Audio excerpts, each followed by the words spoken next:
रहीम। हज़रात मोहतरम, हम नमाज के अहकाम व मसाइल समाअत कर रहे थे।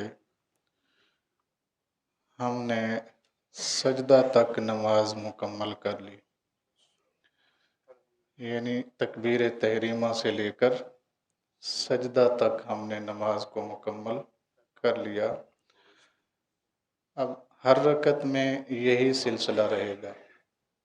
अगर फ़र्ज़ की है तो बस इसमें थोड़ा सा फ़र्क ये है कि पहली 2 रकतों में हमने सूरह फातिहा के साथ सूरत मिलानी है और आखिरी 2 रकतों में नहीं मिलानी।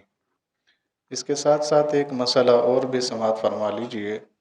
अगर किसी बंदे को गलती से सूरह फातिहा के बाद रुकू में चला गया, फ़र्ज़ की पहली 2 रकतों में सूरह फातिहा पढ़ी और कहाँ चला गया, और रुकू में चला गया, तो ऐसा बंदा वापस ना आए, किरात करने के लिए वापस ना आए, बल्कि रुकू करे, दूसरी रकत पढ़े, तशहुद के बाद जब तीसरी रकत में खड़ा हो तो सूरह फातिहा के बाद फिर क्या कर ले, सूरत मिला ले, फिर आखिर पे जाके सजदा साहव कर ले।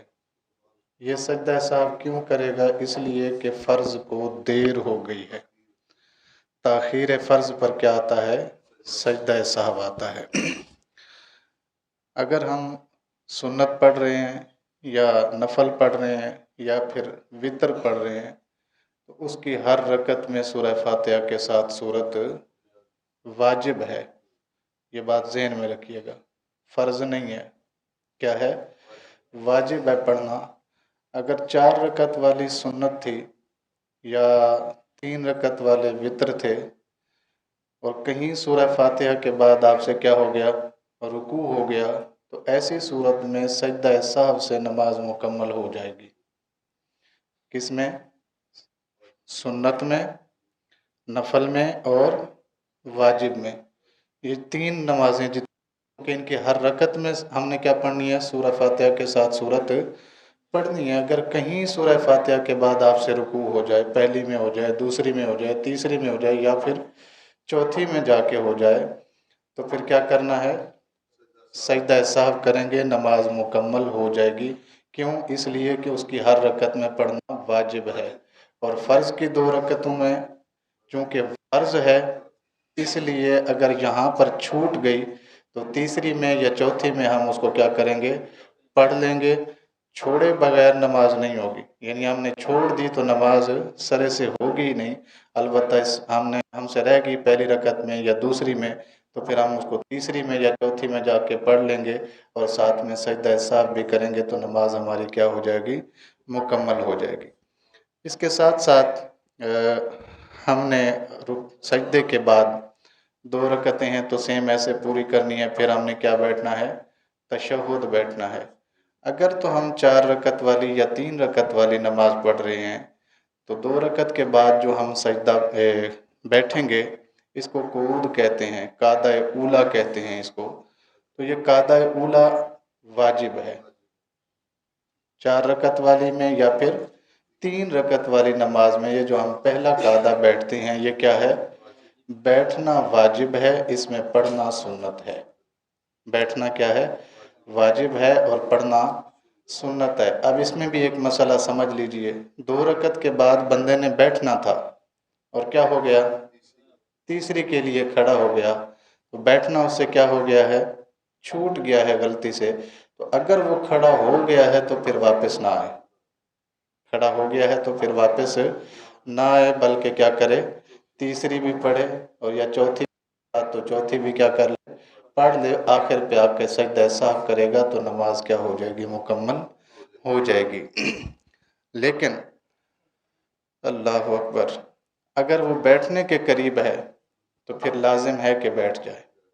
कैसे पता चलेगा कि खड़ा होने के करीब है या फिर बैठने के करीब है? रान और पिंडली आपस में मिले हुए हैं तो बैठने के करीब है। ये जो रान और पिंडली है ये आपस में मिले हुए हैं, जिस तरह अभी मिले हुए हैं, तो ऐसे बंदा जब खड़ा होता है तो ये तकरीबन जुदा नहीं हुए अभी, तो यहाँ तक तो उसको हुक्म है कि बैठ जाए। लेकिन ये जब एक दूसरे से जुदा हो जाएं तो अब ये खड़े होने के करीब है, लिहाजा इसे खड़ा ही होना है। ठीक हो गया। 2 रकअतों के बाद हमने क्या पढ़ना है जी? कादा बैठेंगे, कादे पे जो कुछ हमने पढ़ना है वो अत्तहिय्यातु लिल्लाहि वस्सलावातु वत्तय्यिबातु। अल्लाहु अकबर।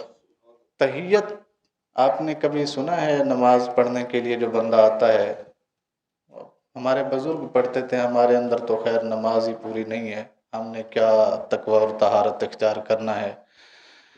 तहियतुल वुज़ू एक नमाज है, एक नमाज है तहियतुल मस्जिद। ये सुना है कभी आपने लफ्ज़? क्या मतलब है? तहियत कहते हैं इरादे को। तहियत किसे कहते हैं? इरादे को कहते हैं। अब इरादा ये है मेरा इस वुज़ू से मैं जितनी नेकियां करूंगा उसके लिए मैं तहियतुल वुज़ू पढ़ता हूँ, शुक्राने के नफल पढ़ता हूँ। इबादत अभी मैंने बाद में करनी है, शुक्राना मैं पहले कर रहा हूँ। क्यों कर रहा हूँ? कुरान पाक में है लइन शकरतुम लअज़ीदन्नकुम, अगर तुम मेरा शुक्र करोगे तो मैं तुम्हारी नेमतों में मज़ीद इजाफा करता चला जाऊँगा। तो अब इबादत अभी नहीं की हमने, उस वुज़ू के साथ हमने नमाज पढ़नी है, कुरान पढ़ना है, ज़िक्र करना है, अज़कार करना है, जो करना है वो क्या करना है? बाद में करना है। लेकिन वुज़ू के बाद फ़ौरन क्या है? तहियतुल वुज़ू है। ये क्यों है जी? ये शुक्राने के नफल हैं। या अल्लाह तूने मुझे ताकत दी, मुझे हिम्मत दी, मुझे अपने घर में आने की हिम्मत दी, मैं पाक साफ हो के आ गया, अब मैं तेरी इबादत का इरादा कर रहा हूँ, तो इरादे से पहले तेरा शुक्र कर देता हूँ, ताकि ये जो मैं इरादा कर बैठा हूँ इसमें मज़ीद क्या हो? इजाफा होता रहे। इसी तरह तहियतुल मस्जिद भी है कि मैं जितनी नमाज पढ़ने के लिए आया हूँ शायद इसमें मेरा अल्लाह मुझे और तौफीक दे तो मैं और भी इजाफा कर सकता हूँ। तहियतुल वुज़ू और तहियतुल मस्जिद, इसका क्या बताने का मतलब यह था कि लफ्ज़ तहिया का मतलब क्या होता है? इरादा। अब मेरे इरादे में जो भी इबादत है, अत्तहियात का तर्जमा मैं करने लगा हूँ, मेरे इरादे में जो भी इबादत है वो चाहे कौली है, फेली है, माली है, बदनी है, जिस तरह की भी है, लिल्लाह, मेरे अल्लाह के लिए है। वो किसके लिए है? मेरे अल्लाह के लिए है। अत्तहियातु लिल्लाहि वस्सलावातु वत्तय्यिबातु। और तमाम ये जो नमाज मैं पढ़ रहा हूँ और जितने भी तय्यब कलिमात मैं पढ़ूंगा ये सारे के सारे क्या हैं? मेरे अल्लाह के लिए हैं। आगे क्या है जी? वत्तय्यिबातु अस्सलामु अलैका अय्युहन नबी, सलाम हो ए नबी आपकी ज़ात पर। जी, सलाम हो ए नबी आपकी ज़ात पर। बहुत सारी बातें यहाँ हो सकती हैं, मैं इरादतन उनको छोड़ रहा हूँ, लेकिन हमारे बुजुर्ग फरमाते हैं कि जब ये लफ्ज़ पढ़े ना बंदा अस्सलामु अलैका अय्युहन नबियो, तो उस वक़्त रोज़ा मुस्तफ़ा सामने होना चाहिए। बंदे को ये नीयत होनी चाहिए कि मैं सरकार के सामने खड़ा हूँ और सरकार मेरी बात को समाअत कर रहे हैं, तो मैं अपने रसूल सल्लल्लाहु अलैहि वसल्लम को सलाम कर रहा हूँ। अस्सलामु अलैका अय्युहन नबिय्यु व रहमतुल्लाहि व बरकातुहू। ए नबी आप पर सलामती हो, अल्लाह की रहमतें हों और अल्लाह तबारक व तआला की बरकतें हों। अल्लाहु अकबर। उलमा फरमाते हैं कि मेराज की रात जब सरकार दो आलम सल्लल्लाहु अलैहि वसल्लम अल्लाह के हुजूर पहुँचे तो अल्लाह पाक ने ये फरमाया अस्सलामु अलैका अय्युहन नबिय्यु व रहमतुल्लाहि व बरकातुहू। ए नबी आप पर सलाम हो, अल्लाह की बरकतें हों, अल्लाह की रहमतें हों आपके ऊपर। तो नबी करीम सल्लल्लाहु अलैहि वसल्लम ने अर्ज़ किया, मालिक मेरे तक तो तेरा सलाम पहुँचता ही रहता है, रोज़ाना जिब्राइल मेरे पास आता है, आपका सलाम ले आता है, मेरा सलाम भी आप तक पहुँचता ही रहता है, तो क्यों ना आज मेरी उम्मत को सलाम हो, क्यों ना? हाँ जी, अस्सलामु अलैका अय्युहन नबिय्यु व रहमतुल्लाहि व बरकातुहू तो होता ही रहता है, तो अस्सलामु अलैना व अला इबादिल्लाहि सालिहीन। अल्लाह ने फरमाया अच्छा फिर हम पर भी सलाम हो और नेक लोगों पर भी सलाम हो। जी, तो ये सलाम है, हम पर भी सलाम हो, यानी जो पढ़ रहा है हम पर भी सलाम हो, और सालेहीन चाहे वो आने वाले हैं या फिर गुजर चुके हैं सब पर क्या हो? सलाम हो। अस्सलामु अलैना व अला इबादिल्लाह हिस्सालिहीन। इसके बाद क्या पढ़ना है हमने? अशहदु अल्ला इलाहा इल्लल्लाहु व अशहदु अन्ना मुहम्मदन अब्दुहु व रसूलुहु। ये दूसरा कलमा है, इसमें आता है सिर्फ एक लफ्ज़ यहाँ पर नहीं पढ़ते नमाज में, वो है वहदहु ला शरीक लहू। अशहदु अल्ला इलाहा, मैं गवाही देता हूँ कि अल्लाह के अलावा कोई इबादत के लायक नहीं है। व अशहदु अन्ना मुहम्मदन अब्दुहु व रसूलुहु, और मैं ये भी गवाही देता हूँ कि मेरा नबी मोहम्मद सल्लल्लाहु अलैहि वसल्लम वो अल्लाह का बंदा और अल्लाह का रसूल है।